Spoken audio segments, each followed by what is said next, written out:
On vous souhaite la bienvenue à ericlatour.com. Dans quelques instants, on reçoit le député fédéral de Saint-Jean, Jean Rioux.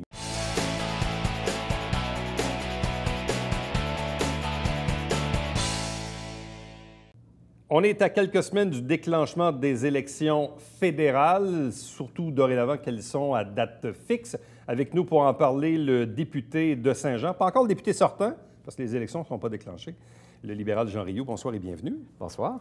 Là, on est rendu à quelle étape? Parce que, bon, avec les élections à date fixe aujourd'hui, évidemment, c'est facile de planifier une campagne et la pré-campagne, bon, dont le public, parfois, a un peu l'impression que ça s'éternise, mais c'est ainsi fait maintenant, il faut s'y faire. Qu'est-ce que vous allez faire là, dans les prochains jours, dans les prochaines semaines? Prenez-vous des vacances ou pas vraiment? Ou si vous êtes déjà un peu en campagne électorale jusqu'au mois d'octobre? Sûrement prendre une semaine de vacances. Là, je pense qu'on va avoir besoin de toute l'énergie pour la campagne électorale. Mais en août, là, j'ai à terminer la visite des conseils municipaux, dont ce soir, je rencontre le conseil de Sainte-Brigide et la semaine prochaine, Saint-Blaise. Et je vais avoir terminé ma tournée des conseils de ville. Donc, à la dernière élection, ça avait été très profitable. La surprise que j'avais eue, c'est la première municipalité que j'avais visitée. Je leur ai demandé, c'est quoi votre priorité pour vous autres? La gratuité du pont Champlain. Je suis resté tellement surpris parce que moi, c'était pas sur mon radar, puis c'est probablement la municipalité qui est la plus loin dans le comté du pont. Et on me l'avait manifesté par la suite, par nos sondages, c'est ce que la population de Saint-Jean désirait. Puis je suis très fier qu'on a pris l'engagement d'avoir la gratuité du nouveau pont renommé Samuel de Champlain. Samuel de Champlain. Quelqu'un qui vous pose la question, qui dit « Bon, M. Rioux, là, c'est les élections, je suis embêté, je ne sais pas trop quoi faire. Mon député, là, il a fait quoi dans le comté dans les 4 dernières années? » Parce que, bon, là, évidemment, il y a un contexte national. Souvent, dans une élection générale, c'est ce qui se joue en haut. Mais parfois, quand les gens sont indécis, ils vont regarder le candidat local, vont regarder le bilan, vont regarder ce qui s'est fait, bref, ou les engagements à venir. Quand vous regardez le bilan des 4 dernières années, quels sont pour vous les principaux faits saillants de votre travail de député ou l'impact que vous avez eu dans le comté? Bon, évidemment, l'autoroute 35. J'en avais fait une priorité.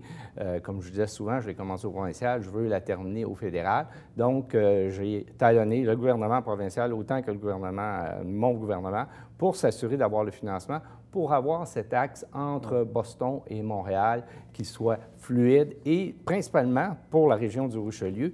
Il y avait une question de sécurité, mais aussi de développement économique. Ça, pour moi, c'est une très grande fierté. L'autre engagement aussi pour moi qui était important pour la région, c'était, et pour l'ensemble du pays, c'était le retour de la formation universitaire au Collège militaire de Saint-Jean. Donc ça, c'était mes deux principales préoccupations. Mais par la suite, ça a été aussi de s'assurer de donner un service efficient et de qualité à l'ensemble des concitoyens et concitoyennes. Et ça, je pense que on a eu, je reçois parce que le mérite va beaucoup aux gens de mon bureau. Et quand je rencontre les citoyens, ils sont très satisfaits des services que les gens au bureau leur ont donnés. Et on a eu aussi un travail que j'ai fait, c'est de s'assurer on n'avait pas le service de passeport dans la région. Donc ça, c'est une autre chose qu'on a enregistrée. Et de travailler, essayer d'informer les gens et les organismes d'à peu près toutes les subventions qui pouvaient exister. Et ça, c'est quelque chose que ça faisait plusieurs années que les gens n'étaient pas au courant. Le programme Nouveau Horizon, le cégep qui a été chercher près de 700 000 $ pour leur laboratoire en soins infirmières. Donc, c'est des réalisations importantes. On pourrait parler de travailler pour aller chercher l'argent pour le nouveau pont entre Iberville et le vieux Saint-Jean. Donc, c'est 21 millions du fédéral. Les travaux qui sont faits au Fort Lennox et aussi sur la bande du canal, on parle de plus ou moins 30 millions là, si on combine les trois projets ensemble.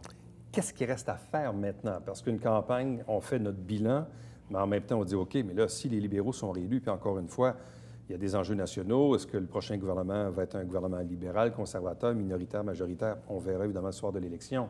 Mais dans le comté ici, qu'est-ce qui reste à terminer? Quels sont les engagements que vous désirez mettre en place en vue du prochain mandat? Bon. Il y a deux choses que j'aimerais bien finaliser là, avant le prochain mandat. soit le dédouanement à l'aéroport de Saint-Jean. C'est un besoin économique pour la région. On a vu dernièrement que j'ai eu l'appui de Mme Mendez qui dit que l'aéroport de Saint-Hubert est engorgé et les gens de son comté viennent ici à Saint-Jean et voudraient pouvoir atterrir directement ici et pas être obligés d'aller faire un contournement ailleurs pour se faire dédouaner. Et l'autre projet, je pense, qui est très structurant pour la région, c'est le projet des vélos volants, ou ce qu'on appelait au début la tyrolienne, entre Sainte-Blaise et entre Sabrevois. Donc, le gouvernement, j'ai travaillé, ça a été un travail avec M. Lemieux, le député provincial, où on a essayé de se structurer pour s'assurer que le projet se fasse rapidement. On avait des plans A, B, C, D. L'inquiétude qu'avait un peu M. Lemieux au début, c'est que le provincial ne serait peut-être pas là. Et finalement, il a réussi à aller chercher 1,9 million.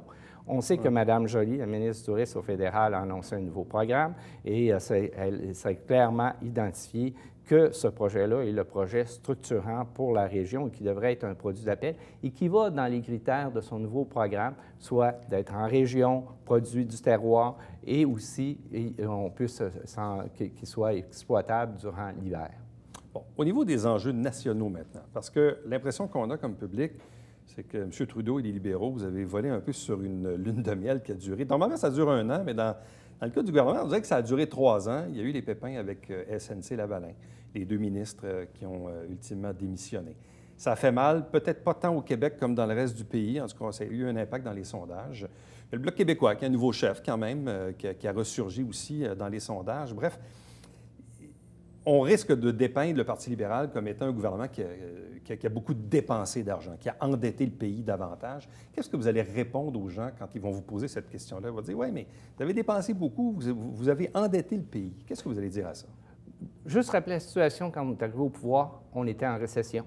Et rappelons-nous, les conservateurs avaient un déficit accumulé de 150 milliards de dollars et l'économie ne fonctionnait pas. M. Trudeau est arrivé à un plan en 3 étapes. Première étape, assurons que les gens ont de l'argent pour pouvoir consommer, relancer l'économie, programme d'infrastructure et innovation. Et on a eu des résultats. Les Canadiens ont créé plus d'1 million d'emplois dans les 3 dernières années. Et en plus de ça, par les différentes mesures de l'allocation canadienne pour enfants principalement, l'allocation canadienne pour les travailleurs et ainsi de suite, et les aînés aussi, où on a augmenté de 10 le revenu garanti supplémentaire. Donc, on a sorti de la pauvreté 835 000 personnes. C'est le plus bas taux qu'on a jamais connu au Canada. Puis en parlant de plus bas taux de chômage, on n'a jamais vu ça aussi bas qu'on l'a présentement. Outre l'économie ou le budget ou les déficits ou peu importe, l'autre enjeu dont on va entendre probablement beaucoup parler, c'est l'environnement. Et c'est toujours un peu cette contradiction qui est en toile de fond sur le fameux pipeline. Ça va revenir, c'est sûr, les adversaires vont en parler. Qu'est-ce que vous allez répondre aux gens sur... Comment pouvez-vous clarifier la position du Parti libéral à l'égard de ce fameux projet? Bon, quand on regarde le réchauffement climatique, toutes les actions qu'on voudrait poser rapidement, c'est autour-dissant. Mais il faut une période transitoire. Les gens, si on regarde autour de nous, c'est à peu près juste des autos qui sont au pétrole. Donc, il y a une période. Et ce qu'on a fait avec le pipeline, c'est que c'est la période intermédiaire. Ça nous permet de diversifier notre marché parce que là, on exporte tout aux États-Unis. Là, ça va nous permettre d'exporter dans les pays d'Asie, advenant qu'il arrive avec une crise avec les États-Unis. Et on l'a vu, et c'est pas pour rien qu'on a signé 2 autres ententes, soit l'entente avec l'Europe et Trans-Pacifique, qui nous a permis que si ça ne fonctionne pas avec les États-Unis, qu'on puisse tourner ailleurs. Donc, c'est une période intermédiaire. Et au niveau du pipeline, on a pris un engagement très clair. Tous les profits, et on parle de 500 millions par année, vont aller dans l'innovation verte. Donc, il faut qu'elle se fasse. On est dans une période de transition et aussi, il faut regarder l'ensemble de l'œuvre, comme le dit M.